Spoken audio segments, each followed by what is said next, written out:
بسم اللہ الرحمن الرحیم ما انت بنعمت ربک بمجنون صدق اللہ العلی العظیم۔ گزشتہ درس میں ماں کے معنی بیان کر دیے تھے، یعنی نہیں، انت یعنی تو یا آپ، بنعمت ربک اپنے پالنے والے اپنے رب کی نعمت کی وجہ سے، اپنے رب کی نعمت کے سبب سے۔ اور نعمت کا معنی بیان کیا تھا اچھی حالت، یعنی کوئی ایسی چیز کہ جس کی وجہ سے انسان کی حالت بہتر ہو جائے، اچھی ہو جائے، اسے سکون مل جائے، اسے نعمت کہا جاتا ہے۔ آخری لفظ جو اس آیت میں ہے اور جس کے معنی پر توجہ فرمائیں گے وہ ہے مجنون۔ مجنون کے بنیادی حروف ہیں جیم، نون، نون۔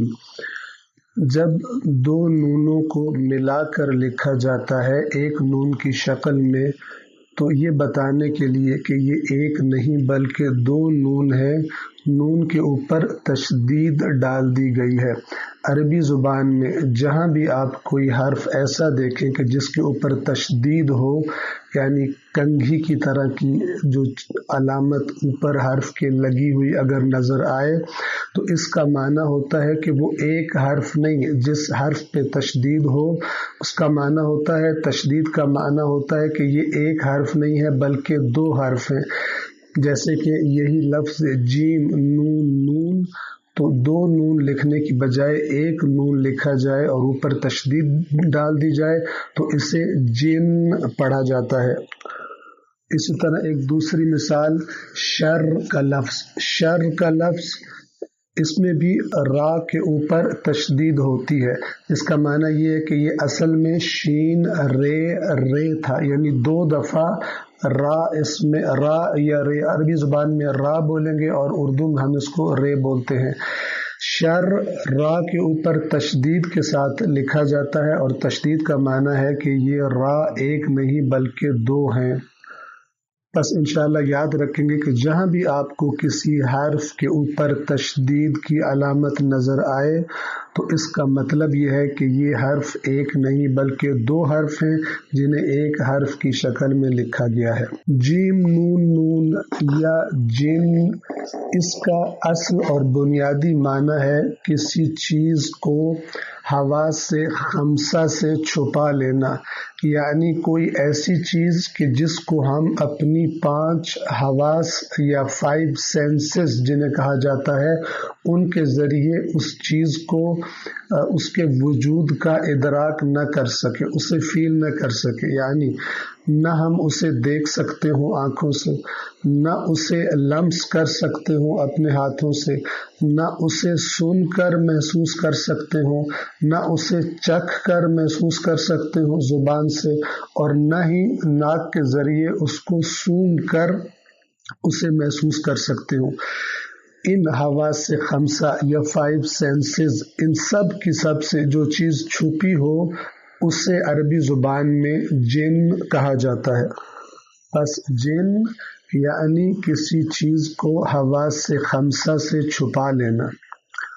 اسی لیے قرآن مجید میں لفظ آیا ہے فَلَمَّا جَنَّهُ اللَّيْلُ، فَلَمَّا جَنَّ عَلَيْهِ اللَّيْلُ، سورہ انعام کی آیت نمبر 76 میں۔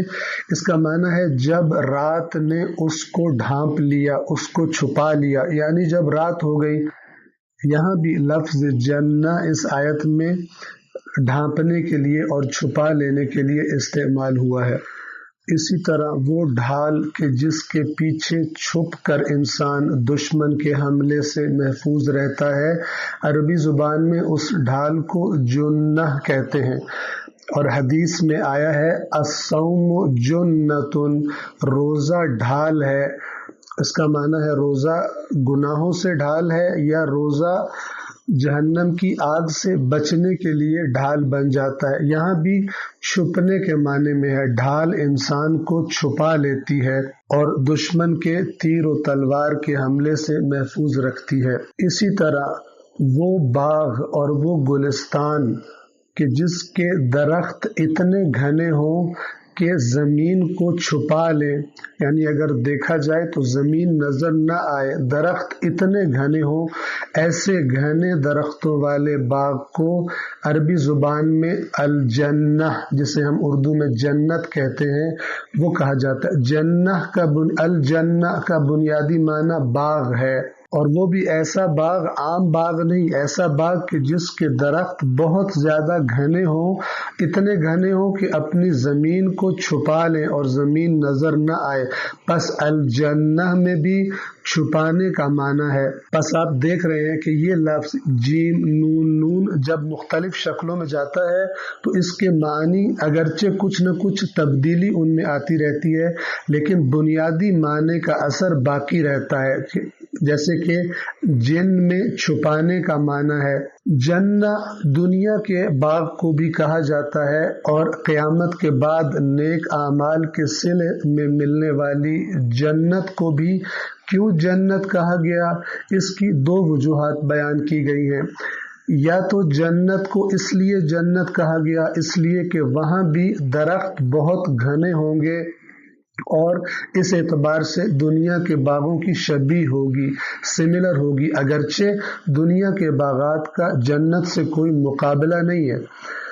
اور دوسری وجہ جنت کو جنت نام رکھنے کی یہ بیان کی گئی اس لیے کہ اس کی نعمتیں آج ہماری آنکھوں سے پوشیدہ ہیں، آج اس کی نعمتیں چھپا دی گئی ہیں، جیسا کہ سورہ سجدہ میں آیت نمبر 17 میں اللہ تعالیٰ فرماتا ہے فَلَا تَعْلَمُ نَفْسٌ مَا أُخْفِيَ لَهُم مِّن قُرَّةِ أَعْيُنٍ، یعنی کوئی بھی نفس، کوئی بھی انسان نہیں جانتا جو ان کے لیے چھپا دیا گیا ہے ان کی آنکھوں کی ٹھنڈک کا باعث بننے والا، یعنی جنت کی نعمتیں جو ان سے چھپا دی گئی ہیں اس دنیا میں کوئی انسان ان کی خبر نہیں رکھتا۔